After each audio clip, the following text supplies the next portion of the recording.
Magandang araw po sa inyong lahat mga kababayan at welcome back dito po sa PNR at ito nga mga karibin natin nako, Barbers bumaliktad na, nako, hala ay si Sir Remulla at Torre mananagot. Yan mga kababayan, patungkol po riyan ang ating alamin at bibigyan ng komento ngayong araw na ito. Pero bago pong lahat, kung bago ka pa lang at di pa po nakapag-subscribe sa ating munting channel, please don't forget to subscribe at palike na rin po ng video ito. Maraming salamat po. At eto na nga, simulan na po natin to. Sawaya ang bayan ko sa maglagaw na tao.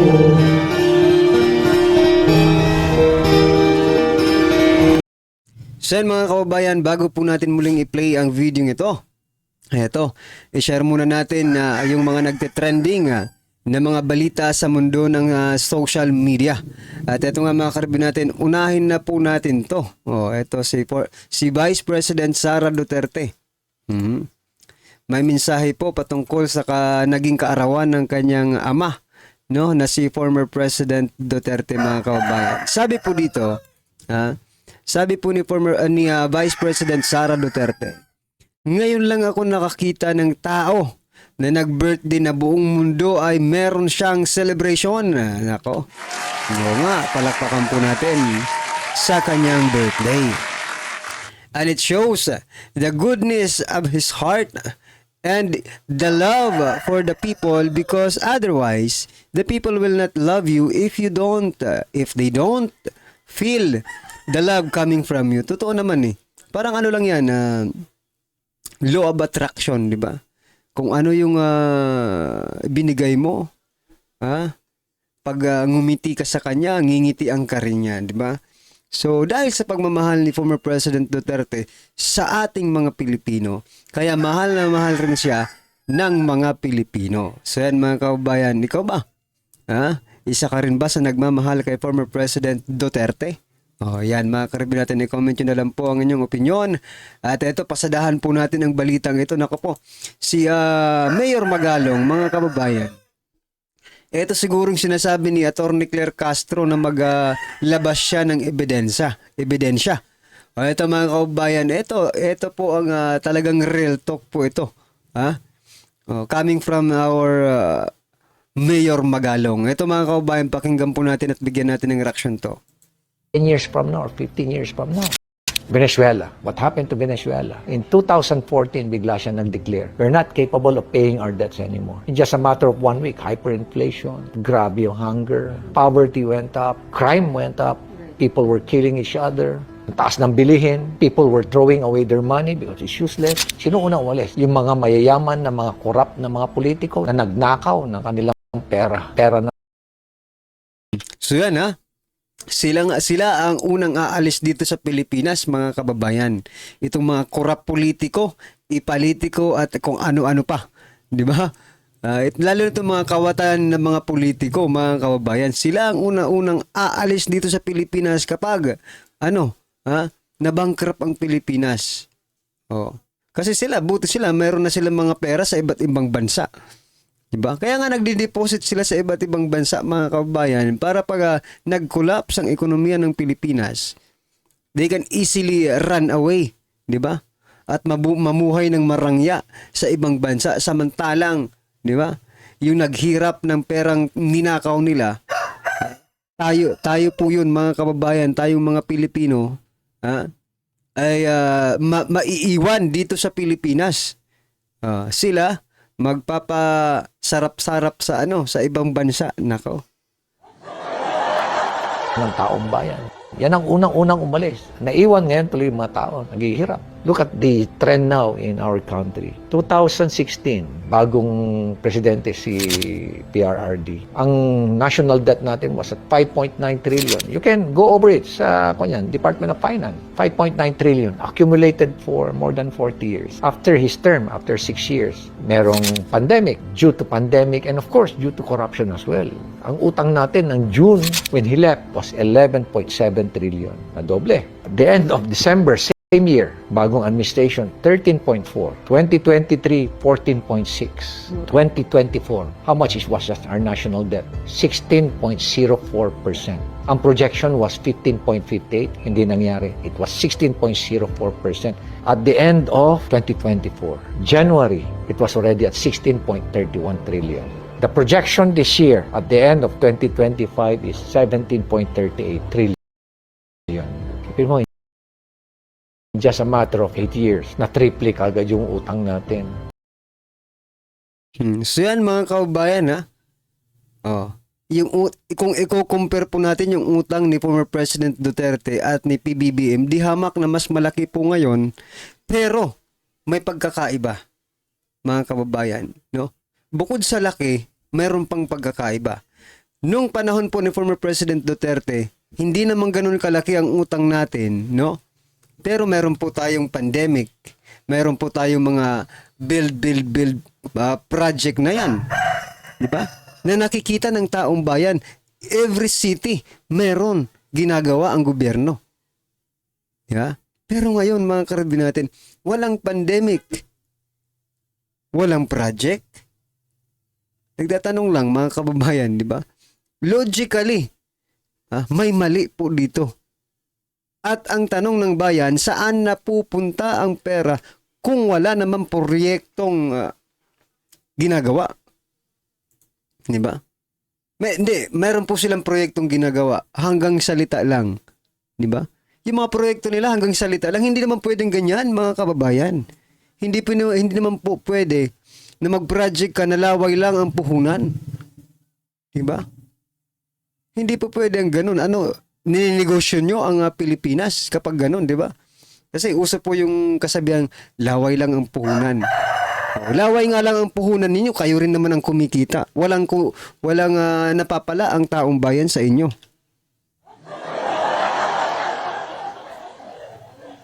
Di ba? Real talk lang po mga kababayan. Ito, pakinggan pa natin si Mayor Magalong. And unfortunately, yung budget natin, 20% of our budget goes to someone else's pocket. What if I tell you that only 35% Nako of the po. total taxes that you're paying goes to the project? Nako. Sabi nga ni Secretary Singson, alam mo Benji, noon, hindi ko matanggal yan yung corruption dyan sa DPWH. Kaya ang ginawa ko na lang dyan. Nilimit ko na lang ng 10%. Ngayon, wala na yung 10%. 25, 35, 40% na. Politiko pa lang yon. Iba pa yung sa implementing agency. Sa infrastruktura, porsyento pa lang ng politiko. Assuming na average na lang natin, 25 to 40, 30 na lang. O 30% ang kinuha ng politiko. Yung implementing agency, kukuha rin yan, sabihin natin, mga 10% or 12%, 15%. Taxes, 8%. Insurance bond, 1%. Yung BAC pa, Beach and Awards Committee, usually yan, 3% ang kukunin. Meron pang contingency fund na 2%. So, halos 55% nang nawala. 45% na naiwan. Wala pa yung profit ng contractor. Anong average profit ng contractor niyan? 15 to 18% or 20%. Pero sabihin natin yung contractor kasi may sense of patriotism, kumuha lang ng 10%. Kaya lang, na-realize niya, yung profit ko pala, after 1 year ko pa kukunin. Bakit after 1 year? Kasi may retention na 10% eh. So yan mga kaubayan, nakikita nyo na ba? Yung na-visualize nyo po ba yung mga nangyayari? No? Ito, yung sinasabi dito ni Mayor Magalong, it is about the construction, the infrastructure project, no? Na mayroon mga dinadaanan pa yung pera hanggang sa konti na lang yung makuha. Ito, isipin po natin to mga kaubayan. Kasi para lang naman proyekto ito. Although, yung sinasabi ni Mayor Magalong, it is the infrastructure project. Paano po itong Ayuda project? Nabivisualize nyo na po ba kung magkano na lang po ang mapupunta sa taong bayan? Sa laki po ng budget dyan sa Ayuda, may mga dinadaanan-daanan pa yung mga ladder, no? Hanggang sa pinakababa, konti na lang. Let's say, sabi nga na nag-comment, no, nung mga panahon pa ng ayuda, kasagsagan ng mga ayuda. Sabi niya, grabe naman po. Siguro ko sa 5,000 na ayuda, no, ang mapupunta na lang, ito kinontent nga ito ng mga content creators sa Facebook no. Sa 1,000, ang mapupunta sa iyo 20 na lang. Diba? Because of the corruption. Hinahayaan lang din naman. Kasi sila rin naman ang nakikinabang. Nako, talaga naman oo. Hindi kaya ginigisa lang tayo sa sarili nating mantika, no? Wag na lang po tayong mag ayuda-ayuda project, mga kababayan. Sapagkat kung ikaw ay natutuwa sa nakukuha mong ayuda, mas natutuwa yung mga buhaya. Ha? Bakit? Katiting lang yung napupunta sa'yo. Sabihin na, di ba? Katiting lang po ang napupunta sa tao. Sa kanila, grabe, bulto-bulto. Tapos tuwang-tuwa pa tayo dahil meron tayong ayuda. Nako po. Ang infrastructure project at itong ayuda project, parehas lang po yung project ng gobyerno na kung saan ginagawang gatasan ang kaban ng bayan. Yan ang totoo. Yeah. Well, anyway, ano pong inyong masasabi dito kaya sa sinabi ni Mayor Magalong, mga kababayan, no? Palakpakan po natin. Okay, comment nyo na lang po ang inyong opinion. At eto pa mga kababayan, i-share lang din po natin itong pinakabagong message di umano ni former President Duterte through his Assistant Director General National Security Council na si Jonathan Malaya. Kahapon po ay nung ano ito mga kababayan, March 26. Sabi po dito, the President made it clear today that he will never abolish the NTF-ELCAC. The President, as chairman of the NTF-ELCAC himself, recognizes the success of the task force in disseminating the terroristic activities of the CPP in PNDF. And if I may quote the President this morning, sabi po ng Presidente mga kababayan, I am encouraged by the reports. Talaga yan. Our efforts are bearing fruits. Bearing fruit. We have to continue, sabi niya. It has been successful and we need to continue to invest in its success. Ito lang mga kababayan, no? Ito lang. Kung naging successful po ang NTF-ELCAC, no, mga karibin natin, di sana, ako, opinion lang ito mga karibin natin, maybe one of the effect, no, kung successful talaga yung NTF-ELCAC sa panahon ni former President ay ni PBBM, one of the effect na nito, masaya ang taong bayan, di ba? Masaya ba ang taong bayan sa ginagawa nila dito sa NTF-ELCAC? Hindi ko lang alam kung it is an obligation or task of the NTF-ELCAC, no, na imbestigahan yung mga nawawalang kabataan, no? Kasi marami pong nawawalang kabataan. Anong masasabi niyo dyan mga kababayan? Maraming krimen na nagaganap. National security. Di ba? Well, anyway, kung successful po sa tingin nila, ay congratulations. Siyempre successful yan.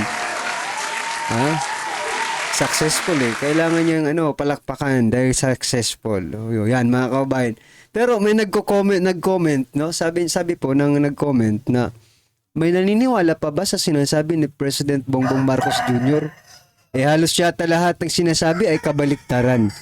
Yun lang. Ang masasabi ko ay yun lang. No? Kasi medyo nag-aano na rin yung taong bayan eh. Nasawa na rin sa mga toka-toka. Di ba? Well, anyway, ano pong inyong opinion dyan mga kababayan? I-comment nyo na lang po. At eto, isa na lang po ito at i-play na po natin yung video. Okay? Alright, eto gusto ko lang bigyan ng reaction to si Kiko Pangilinan, no? Sabi po ni Kiko Pangilinan, no? Sabi niya po, Kiko proposes ngayon. Sabi niya, Kiko proposes free breakfast for student if elected. Kung mananalo daw siya mga kababayan, libre na po ang agahan ng mga estudyante. Bakit sa'yo ba manggagaling yung pera? Ha? Kiko Pangilinan. Sa'yo ba manggagaling yung pera kapag nanalo ka, ikaw na ang lilibrin mo ng agahan? Araw-araw ba yan? Eto lang no mga karibin natin. Huwag po tayong magpapadala sa mga ganitong pangako. Bakit? Hindi naman nila pera ang gagamitin nila yan. Diyan. Pera ng taong bayan ang gagamitin nila dyan at magiging source pa po yan ng korupsyon. Ha? Baka yung isang itlog, kalahati lang yung ibigay sa bata. Pwede meron pa silang kalahati. Nakuha niyo po mga karibin natin. Ang mga ganitong pangako po ay siguro ko nung kapanahunan pa ng nung panahon ng siguro ko nung unang panahon okay itong mga pangakong ito, pero ngayong panahon na to, wag na po tayo magpadala sa mga ganitong pangako. Hindi rin naman ginagawa mong tamad yung mga bata no? Oh. Ginagawa mong tamad kasi 'di ba, mayroon yung nagde-trending sa social media yung sinasabi nung nagtatanong na maanong ulam, 'di ba? Maanong ulam, tapos may mga sinasabi pa siya na dapat magtrabaho yung mga bata at tumulong yung mga bata. Pero dito sa gagawin ni Kiko Pangilinan, ay gagawin mong tamad ang mga bata dito. So, ito pa naisip ko bigla si Kiko Pangilinan din pala yung author ng yung hindi pwedeng makulong yung bata, di ba? Kahit gumawa ng krimen, hindi pwedeng makulong yung limited lang sa age na yon, di ba? Siya rin At ang lumalabas doon, no? Nagagamit po ang kabataan ng mga sindikato. Oo. Di ba? Dahil doon sa law na yon. Yan. Kung magpapabudol pa kayo dito ulit, kay Kiko Pangilinan, ay congratulations po sa inyo. Pero sa akin, ay nako mga kababayan, wag na, no? Sawa na tayo sa mga ganitong pagmumukha sa Senado. Iba naman, baka sakaling swertihin po tayo sa mga bago, at sa PDP laban. Baka swertihin tayo, di ba, umunlad pa ang ating bansa. Eto, wala na tayong pag-asa dito Pabalik-balik na lang po ito sa Senado. Ayan mga karibin natin, ano po ang inyong opinion dyan? I-comment nyo na lang po at eto na. Sama-sama, sabay-sabay po. Patungkol po ito kay Barbers Mukhang nagsalita po si Barbers patungkol sa ICC ito mga kababayan. Pag-usapan natin ngayon ang pahayag ni Congressman Robert Barbers, ang chairman sa CODCOM, tungkol sa ICC trial ni PRRD. Dito sa GMA News Online. Title, House CODCOM won't cooperate with ICC in AG case proved involving Duterte by Tina Panganiban Perez, GM Integrated News, March 17. Okay? So, kung titignan mo, parang wow, parang gusto nilang tulungan si PRRD. So, tinanong siya kung makikipag-korda tulungan ba? Ito ang sagot niya sa media, no. Sabi niya, no, we're not cooperating. We're not coordinating. And we're not giving any information that was elicited from the Quadcom's hearings because we are not a member of the ICC, therefore, we're not obliged. Eto mga karibina, itong statement nila mga kababayan, domino effect na lang po ito nung nagsalita na si President BBM na yung palasyo na hindi makikipag-cooperate yung Pilipinas sa ICC. Kasi nung una mga kababayan, sabi nga nila handa na po ang House Quad Committee, no, na magbigay or makipagtulungan or magbigay ng ebidensya, no, sa ICC kung sakali mang kailanganin nila ang tulong. So ito, parang na lang ito parang just following order na lang sa presidente. Itong ginagawa ni Barbers. Kaya kayo mga kababayan, wag po tayong maniniwala dito kay Barbers, no? Sala sa init, sala sa lamig ito Diba? Nung una, gustong-gusto na nilang ibigay yung mga ebidensya di umano nila. Kung may ebidensya man sila.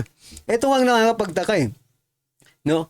may ebidensya na pala dito sa Pilipinas, coming from the Congress or sa Kamara, bakit hindi pa nila kinasuhan si former President Duterte dito sa Pilipinas? Meron na pala kayong ebidensya. Bakit kailangan nyo pang pumunta sa ICC? Diba? Bakit? Wala rin ba kayong tiwala sa justice system natin, Congressman S. Barbers? Yun ang nakikita natin, di ba? Kasi meron na pala kayong ebidensya eh. Oh. Pero sabi niya, bigla siyang kumambyo dun. Naalala ko lang sabi niya, it is available naman daw. Yung mga ebidensya or yung transcript ng hearing, available naman daw sa internet, sa kanilang Facebook yata yun, Facebook account ng Kamara. Well, anyway mga karabyo natin, ano po ang inyong reaksyon, opinion patungkol po dito mga kababayan? I-comment nyo na lang po sa baba para at least alam po ng ating mga kababayan ang inyong opinion. Maraming salamat po. Please don't forget to like the video. Maraming salamat po. Sawayaan bayan ko sa magnanakaw na tao.